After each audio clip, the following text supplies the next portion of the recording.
Come get your whooping. Next on Michigan Podcast. But there's going to be one team that's going to play solely as a team. No man is more important than the team. No coach is more important than the team. The team, the team, the team. Looks deep for Anthony Clark. Waits for it. Hit. Caught. This is no time for that. In the pocket and a sack. Tim Jamison. Brady gets terrific. Throws it. Get it. Touchdown. Knight again. Schultz just before Brazil got him. And a leaping interception by Woodson. Harbaugh back to throw over the middle. Caught by Collier at the 5 on his feet. Touchdown, Michigan. On its way.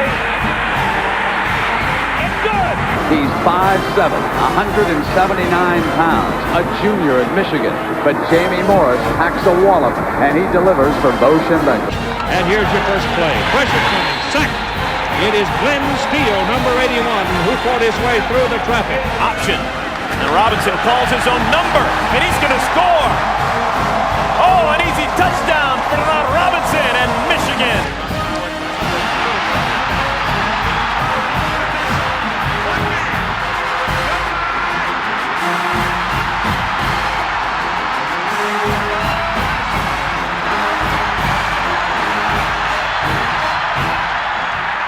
We're going to win it.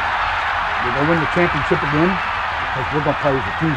And when we play as a team and the old season is over, you and I know it's going to be Michigan again. Michigan.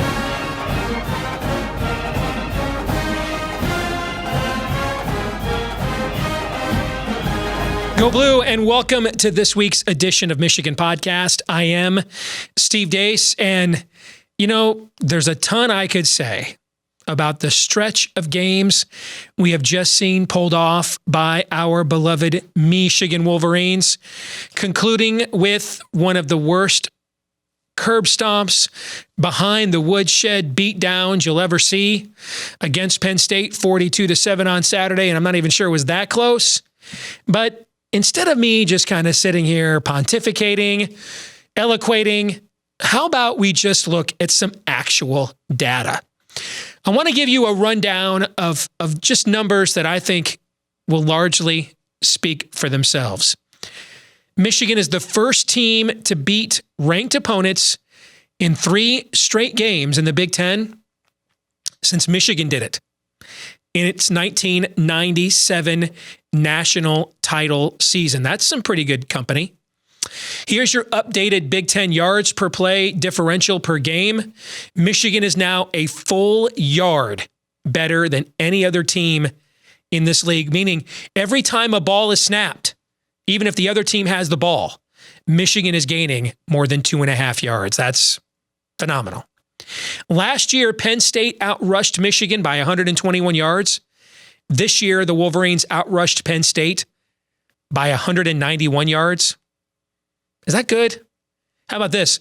Last year, Penn State's Trace McSorley posted a QBR, quarterback rating, 60 points higher than Michigan's John O'Korn in this matchup. This year, Michigan's Shea Patterson posted a QBR 78 points higher than McSorley. That's insane. Oh, so is this stat. Over its past 3 games, Michigan held Alex Hornibrook, Brian Lewerke, and Trace McSorley, all starting quarterbacks who beat Michigan last season, to 17 of 58 passing. That's 29%, 249 yards, barely 4 yards an attempt, and a combined passer rating of 60.72. That's a felony in some states. Wisconsin, Michigan State, and Penn State on third downs versus Michigan this season, a combined 4 for 34. Is that bad? I think that's very bad. Unless you're wearing the winged helmet, then it is very good. Michigan outscored Wisconsin, Michigan State, and Penn State by a score of 101-27, guys. 101-27. Revenge the dish. Best served cold. Michigan has won every game at home this year by at least 21 points. This is just some incredible dominance by the Wolverines. According to Sagarin's ratings, the two most dominant wins this season in a matchup of top 10 teams. Number 1, Alabama by number 29 over number 8, LSU, 8 in the Sagarin ratings. Number 4, Michigan by 35 over 7th in the Sagarin ratings, Penn State.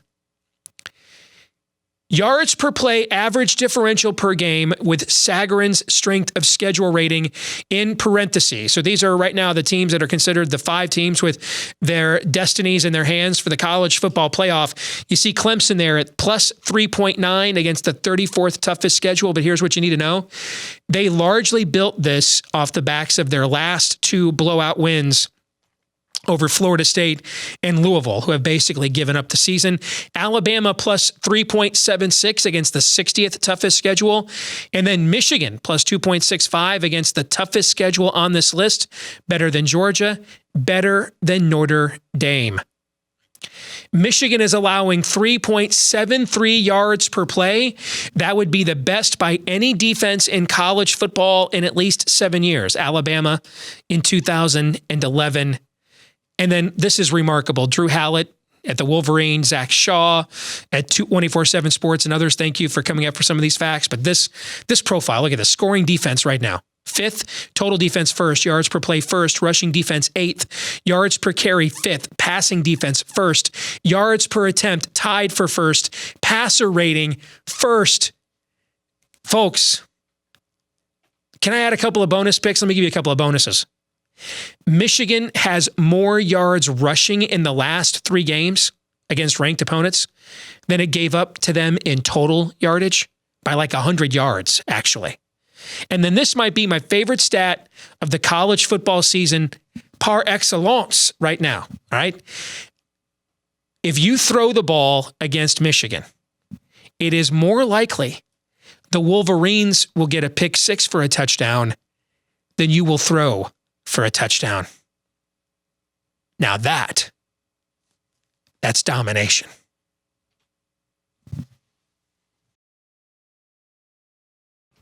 I want to say thank you. We've landed several new Patreon supporters at Michigan Podcast since the season started. Thank you to those of you that are supporting us. And if you would like to, we want you to know that you get some exclusive content that we provide for you each week via Patreon, including my instant reaction post-game podcast, my picks for the Michigan game, pre-kickoff, and more. As a thank you to those of you that decide that you like what we do here at Michigan Podcast enough to support us at Patreon. Patreon.com/Michigan Podcast.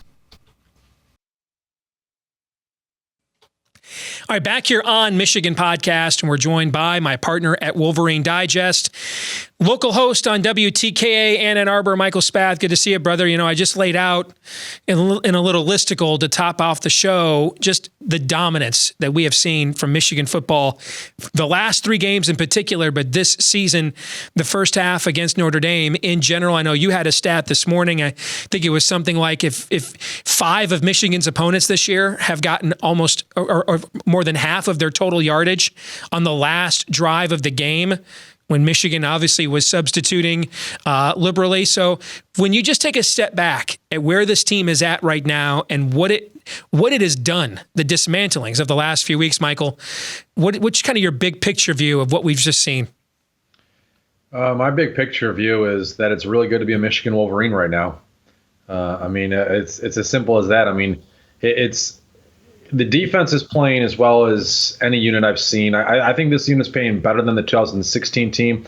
I'd have to go back to 2006. I thought that defense was really, really special. And then obviously we saw what happened against Ohio State. But no, I look at this performance right now, and it's really eye-opening, the different weapons that they have. And what's really interesting about this defense is that I don't think it's any one player. I mean, you go back to 97, and it was all the Charles Woodson show, and then years later, we gave credit to a lot of the great players like Glenn Steele and Dahani Jones and Sam Sword and Marcus Ray and all those other guys. But, I mean, you really pay attention to one man.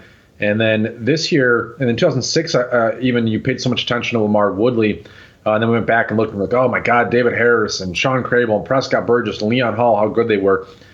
This year, there's just, I mean, we could talk about Chase Winovich, or you could talk about Devin Bush, but it really seems like you've got 11 guys and really kind of 15 or 16 guys, because you've got a lot of different guys coming in as reserves that are playing at an elite level right now, and that's pretty exciting to watch. And big picture is that Michigan football is in a spot that you got to believe is going to be sustainable. Zach Harrison, the 5-star out of Ohio, the defensive lineman, sounds like he might end up in Michigan. Kavarius Crouch might end up in Michigan. Michigan's already got a great recruiting class in 2019. And so when you look at the pieces that they have right now, how good the quarterback play has been, the development there, the development along the offensive line now with Ed Warner, you can be really excited not just for this season, but for the coming seasons as a Michigan football fan. And God, how night and day is that from where we were a year ago, Steve? That's what my biggest takeaway is that here we were a year ago, and Michigan coming off that Penn State game, and then losing Wisconsin and losing to Ohio State, and how miserable it was to be a Michigan football fan at the end of the 2017 season. And less than 12 months from that lowest of low point, we're at a very, very high point. We'll be able to enjoy it for at least 2 more weeks, and hopefully a Big Ten East Division title with a win over Ohio State and a Big Ten championship. And then we're talking College Football Playoff. And I think a couple years ago when Michigan had a chance at the College Football Playoff, a lot of things still had to go their way, and you weren't really sure it was going to happen. Right now, I think that you're truly believing that a College Football Playoff is what this team is destined for, and that's just a pretty awesome place to be as a fan. I was listening to your show this morning and to some of the callers, and you and I were having a conversation over text as I was kind of reacting. Yeah, thanks for texting me while I'm on the air, by the way. I was just going to say, being a talk show host myself, I'm sure you'd think I'd be more sympathetic about providing my real-time commentary to a guy who's on the air, but alas, we're all hypocrites nowadays, so I apologize. Well, the funny thing is my wife does it all the time, and she'll write even like every the third or fourth text, and she'll be like, hey, are you in the middle of something right now? And I'm like, yes. Yeah, I hear you. So my bad. I shouldn't do that. I apologize. So I was listening to the conversation this morning, and if it wasn't just your show, I wouldn't have said anything, but this is happening elsewhere, talking about the offense. Mm-hmm. And I want to just issue this disclaimer. A more aggressive play calling to me is a legit criticism. I'm not talking about that. Like, you and I have been calling for hitting those tight ends in the red zone, like we saw them do against Penn State on Saturday. We've been having that conversation for like 8 weeks now, right? Okay. So I'm not talking about more aggression. I'm talking about the overall framework of the offense. And I think we Michigan fans need to take a step back here and realize where this program was at. And we came out of spring practice and didn't know whether the guy starting at quarterback right now was going to be eligible or not. Mm-hmm. All right. We switched coaches on multiple levels on the offensive side of the staff. We came into the year not knowing what the play calling chain of events was. The offensive line here, except for one season for a decade, has been a mixture of disappointment to hot mess. Last year's offense was essentially primordial ooze. What would they have done here? For the number one thing they had to do was build an identity on offense, and they had to do it with a quarterback who's very talented, but came out of a dramatically different system. So little by little, they had to figure out when to morph and when not to, when to conform him to what we do and us to conform to him. We had to figure this out on the fly against what almost everybody in every preseason magazine thought was the toughest schedule in college football, or one of the 2 toughest going into the year. And then you had all these negative narratives and everything else. What they've accomplished this year, I go back to other seasons where Michigan had huge bounce backs from disappointments. And we talked about this in the offseason too. In 85, as great and fun as that season was, and Jim was the quarterback of that team, he had already won the starting job the year before. He had already won the team. He just got hurt. All right. That was a program that still had a lot of guys within it that had won a lot of big games and championships at Michigan. You look at the 97 team, the reason why that was such a disappointment is because this has been a program that prior to those 4 straight 4-loss seasons had won 5 Big Ten championships in a row. The 06 team had a lot of guys on it that won Big Ten titles in 03 and 04. So they're trying to build a championship culture with a bunch of guys who hadn't won anything here at all. Yeah. And then at the same token, they've got to build an identity on offense with pieces that they weren't even sure how these were all going to fit. What they have done this season is nothing short of remarkable. The pace by which they brought this along, and having that defense, it's real easy to say be more aggressive. The reality is when you know that the odds of when the other team throws a pass, there's a better chance your defense scores a touchdown than them. Why would you risk giving them the ball at the 30-yard line with a turnover when you know they're not going 80 yards? They're just not. I think we have played phenomenal complementary football. I think what you'll see, for example, like in a college football playoff or Rose Bowl game with a lot of time off, I do think you'll see them with nothing else, with no injuries or anything to worry about for that game, let it all hang out offensively and open it up more. But on the weekly grind, and you're playing all these tough teams, all these teams that are ranked, Zach Shaw, your partner, mentioned where all these teams are ranked in total defense this year. We have played masterful complementary football. We're doing what Ohio State has not been able to do this year. They've got all the big play explosiveness our fans want to have. They also don't tackle anybody. They had to change their offense this last week against Nebraska, got rid of the RPO to essentially go to more of a downhill running game, which by the way, not coincidentally, Dwayne Haskins had his worst throwing game of the entire season. Urban Meyer's trying to figure out how to play complementary football right now. Our coaches have mastered it against a much tougher schedule and with a lot more moving parts. I think this is one of the best coaching jobs we have ever seen in one season at Michigan. No, you could be right. I think, honestly, what it comes down to, Steve, is that we've all been, as fans, we've been preconditioned a little bit to believe that if you're not throwing the ball 45 or 50 times a game, if you're not putting up Baker Mayfield-type numbers at Oklahoma, or what Deshaun Watson did at Clemson, or what Tua Tagovailoa is doing at Alabama right now, if you're not putting up video game stats, then somehow you don't have a very good offense. And, you mentioned this in one of the text messages you sent to me, and I thought a lot more about this. And what you have with Michigan's offense right now is you do have Alabama when A.J. McCarron was the quarterback of Alabama. Maybe 2012, 13, 2000, somewhere in that circa of Alabama, where they were bludgeoning teams with their offensive line, with their running game, and with the defense that was so incredible that if you got 14 points or you got 17 points against Alabama, you were considering yourself, well, that was a big-time win, whether you won the game or not. And I think that's what Michigan's offense and their entire team identity is about right now. And they might be a slight step behind Alabama and its efficiency when they were rolling there in the early part of Nick Saban's era. But I think that's what Jim Harbaugh is trying to do, and certainly Alabama has won that way. And when you look at what they've got right now, and they've got a dynamic quarterback and they throw the ball downfield a little bit more. But if you can win the battle along the line of scrimmage with your offensive line, grinding teams down, and then your defense just shutting teams down. I mean, the stat that to me that really popped was what Michigan's done in the fourth quarter against the last three opponents, against three teams that owned Michigan in the fourth quarter a year ago. In fact, last year, Michigan had 67 yards rushing against Wisconsin, Michigan State, and Penn State in the fourth quarter. This year, 295 yards rushing, averaging 6 yards per carry. Wow. It's one of those things where, as fans, we're impatient. During the game, as a Twitter follower, I can kind of go up and down on a little bit of a roller coaster with my emotions. And in the first half, I get impatient and I want to score right now. I want the big plays right now. But if you take into scope the entire game that Michigan has played week after week, I mean, they're winning a four-quarter game. They might not be winning a first-quarter game, or they might not be winning a specific second-quarter game, but they're winning a four-quarter game, and they're taking control of the games in the second halves. And that's a type of offense that we're not used to, because we're used to watching the Big 12 and the Pac-12 and the SEC and just airing it out. But I think one of the things that was really stood out to me on Saturday was Alabama, the best scoring offense in the nation, both for a total game, for the first quarter, for the second quarter, against LSU, against a great LSU defense. They had 9 points late into the second quarter, and it shows you that defense neutralized offense. Eventually Alabama wore them down and LSU couldn't keep up. But if Michigan's defense were to match up with Clemson or Notre Dame or Alabama or in a couple weeks Ohio State, you got to believe that they can neutralize that first half, keep it close, and then, as they've done these last couple of weeks, win these games in the second half.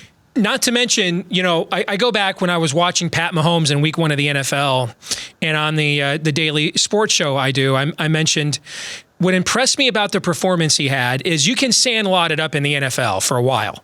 You can Vince Young it, Robert Griffin III it, you can do it after a while, but then sooner or later, defensive coordinators in that league catch up to you, and you make your money as a quarterback by what you can do in the pocket. And what impressed me about Mahomes is he was making throws from the pocket that showed you this was not a flash in the pan. That like he could keep he could keep emulating this week in and week out, and we've seen that. He's the first quarterback in NFL history to, in his first 8 starts, throw for 25 touchdown passes and 300 yards in every single one. I bring that up in the context of what we're talking about here.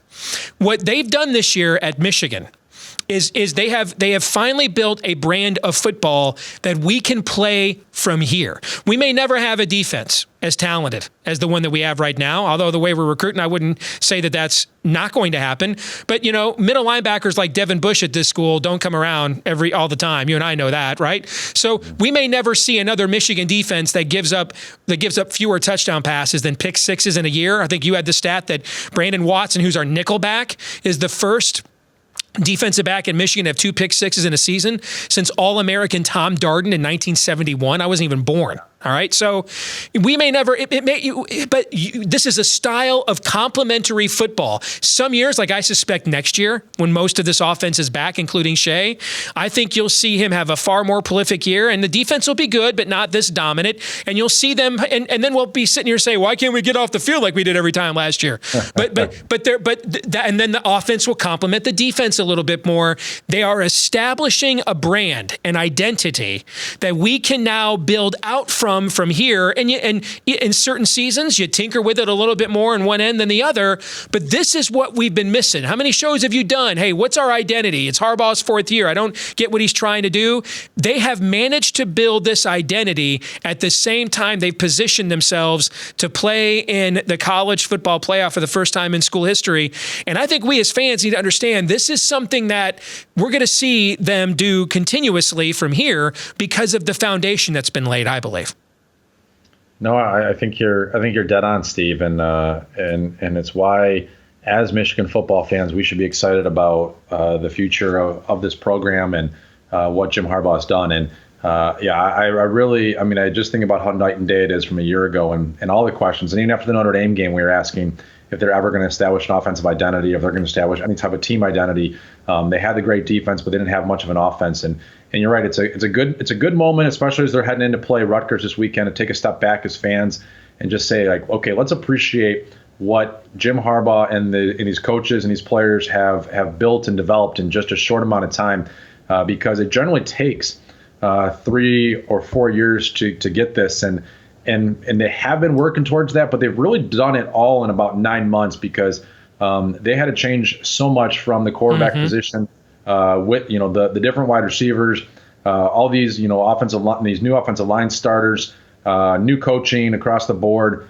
They've had to do so much construction. It's almost like maybe the last couple of years they built that foundation, and then all of a sudden this year they've gone from that foundation's been poured, and now that the house is it's almost complete.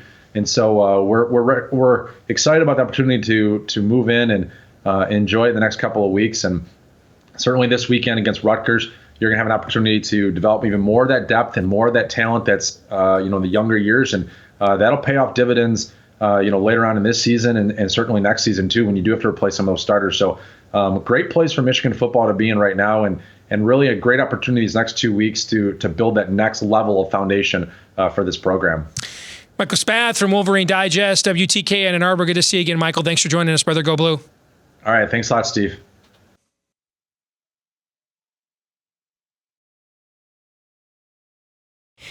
If you want to keep up with what we think about the Wolverines all week long, aside from when we're doing this for Michigan Podcast, check us out at WolverineDigest.com or Wolverine Maven, part of the Maven Network, WolverineDigest.com.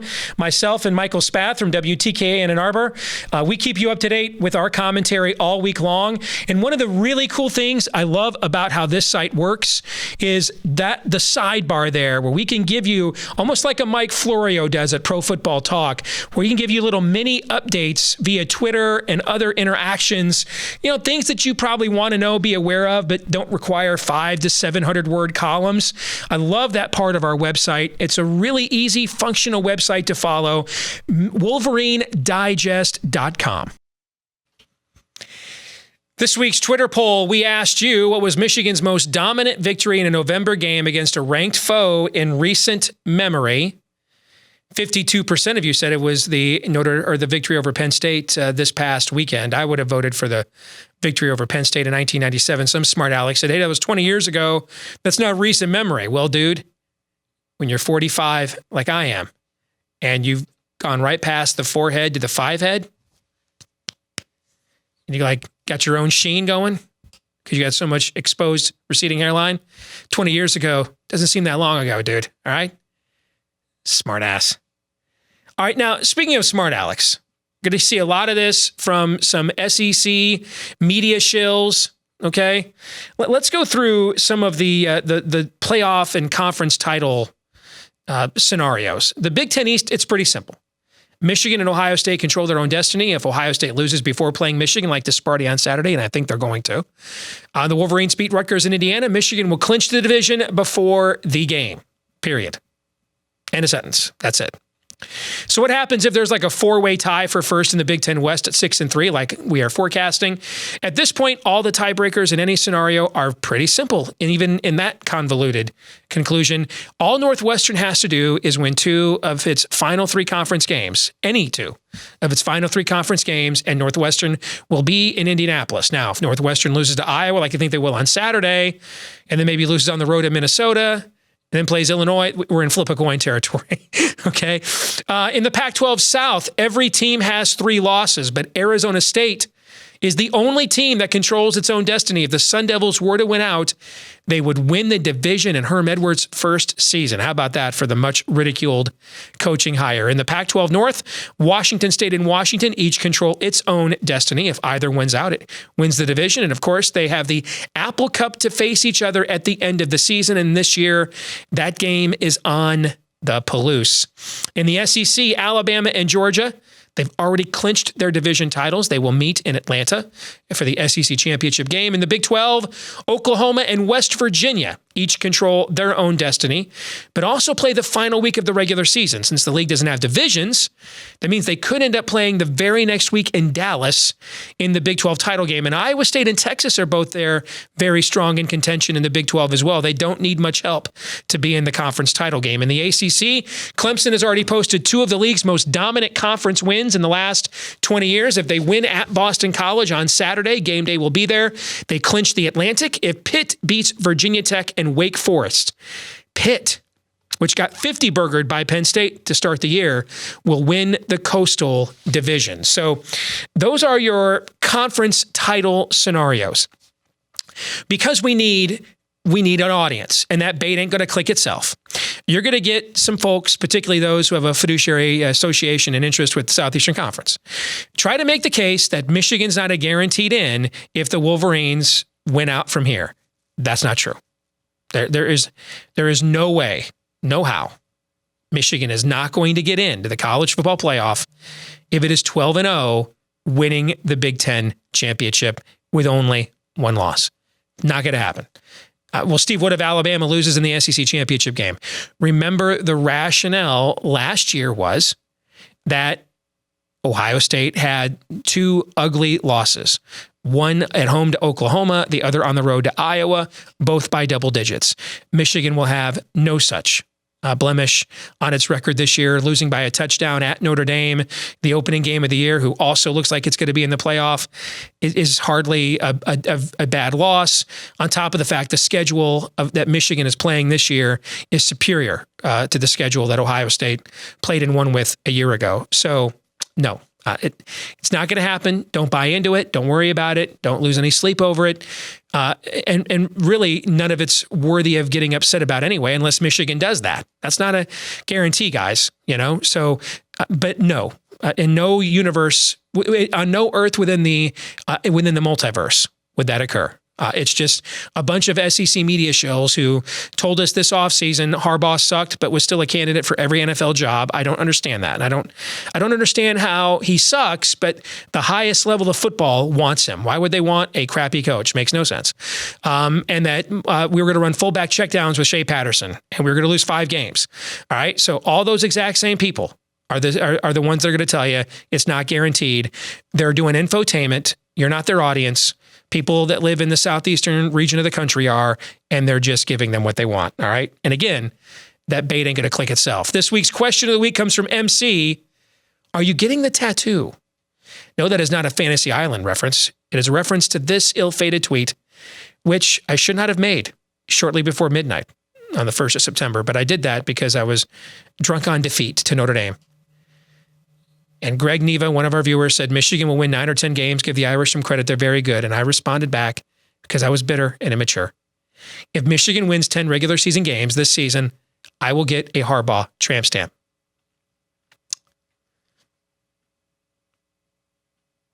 It's happening. I'm not really sure how I feel about that, but I'm a man of my word. It'll happen. All right, hey, don't forget one last thing. Michigan men's basketball, as if I didn't sear that image into the deep bowels and recesses of your brain. Michigan men's basketball, number 19 in the preseason AP poll, gets underway Tuesday night against Holy Cross. And then we're going to have more on this team next week because the Wolverines' very next game is a week from Wednesday, November the 14th, against Villanova in a rematch of the national championship. I want to thank our friends over at Detroit Sports Podcast for helping to get the word out about this show every week. All of you that follow us on Twitter at Michigan Podcast. You can also subscribe on iTunes, Google Play, Stitcher, etc. Leave us a 5-star review here on any of those podcast platforms, a positive review here on YouTube. Subscribe to our YouTube channel, please, and read all of our analysis every day at WolverineDigest.com. Until then, go Blue.